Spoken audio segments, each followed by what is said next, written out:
Hi there, this is Ryan Blair, and in this message, you're about to learn why every vote counts. Voting is a universal language that's applied in a myriad of ways. Voting takes place for a pope, for a union leader, team captain, beauty queen, and even for pig snorting contests. As jurors, we vote for innocence or guilt. As judges, we vote for talent contests. And as family members, we vote on where and what we're going to eat for dinner. And as citizens, we all vote for political leaders.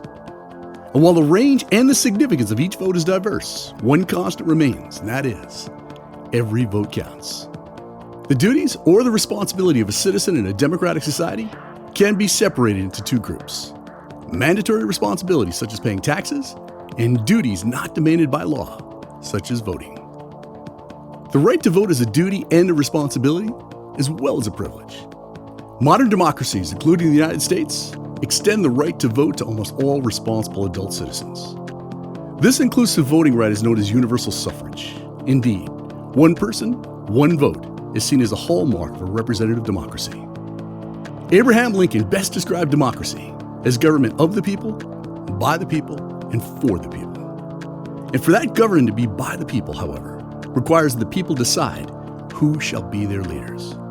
Without free and fair elections, there can be no democratic society. Without the constant accountability of government officials to the electorate, there can be no assurance of any other rights. See, the right to vote is not only an important individual liberty, it is also a pillar of free government.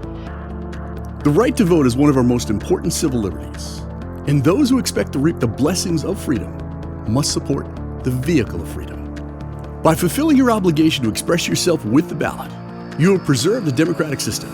Moreover, voting is a sustained obligation that accompanies and protects the liberties that you and I enjoy. So why vote? Does my vote really count? Is it worth it? Now, these are questions with a long history of debate. And while you may feel like the lone sane voice in a shouting match, I assure you that the answer to these questions is a resounding yes. Unfortunately, many people argue that their votes do not count. They point to the sea of millions of voters and to the electoral college system as proof that no individual vote counts. However, those who do not vote are the only ones for whom that argument holds true. Their belief is flatly untrue, as individual votes do count, especially under our electoral college process. In this system, a candidate need not win a simple majority of national votes, but instead must win the electoral college votes in a sufficient number of states. This is accomplished by winning the popular vote in each one of those states. Now, this difference may seem subtle, but it is crucial, and it makes individual voters much more important than a flat nationally counted ballot. See, if the right to vote no longer existed, our country would no longer survive as a democratic nation, but completely totalitarian. By not voting, you give away your right to influence the government overall.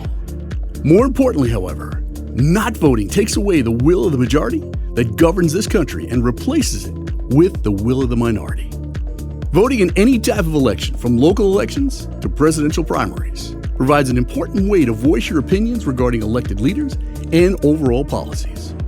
Voting also helps you to decide your own future by electing a person who might reflect your own personal views. See, voting is a fundamental right, and the ability to vote exists as one of the most cherished rights that our forefathers fought for, marched for, and died for over the centuries. And it's worth noting that wars still rage that citizens of other countries can earn this right, the right that many of us now take for granted.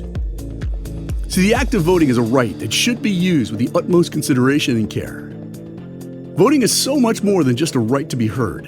It's a privilege of democracy. Thus, it's a moral obligation. And because we live in a republic and enjoy the right of voting, we are not just people who elect the government, but we are a small and an integral part of the government.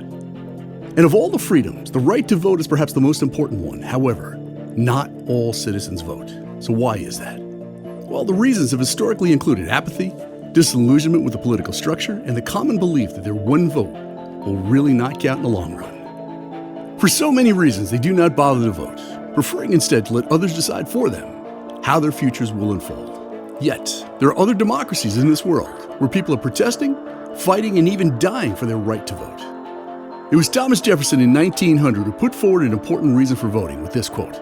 He said that should things go wrong at any time, the people will set them to rights by the peaceable exercise of their elective rights. And for centuries, we've seen people rise up and demand this right. Why is that? Well, historically, their motivation was a quest for freedom and empowerment of personal liberties. They strongly believe that their one vote really does count. And for so many reasons, they're compelled to vote, prefer to vote for the leaders that they trust, the leaders who will help them to enjoy their newfound freedoms. Representational government, the electorate, is our country's foundation. And founded in the 18th century, the United States of America fought a rebellion against taxation without representation. The King of England at that time imposed taxes on the colonies, which had no voice in the British government, by which they might hope to change laws that affected their prosperity. And after the Revolutionary War, great care was taken to craft a constitution. This gave us the rights and the freedoms designed to ensure a voice in government for each individual. However, as with all rights and freedoms, the right to vote carries with it vital responsibilities. And when citizens fail to meet this obligation, our system of government does not function as it should. People offer a variety of reasons for ducking this responsibility, yet all of them amount to nothing more than excuses.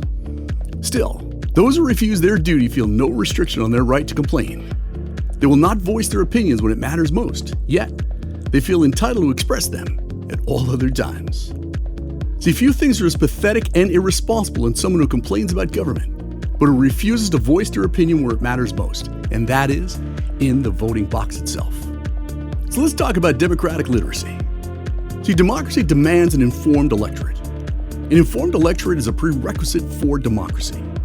These two factors are so intertwined that the failures or inadequacies of one can render the entire system ineffective.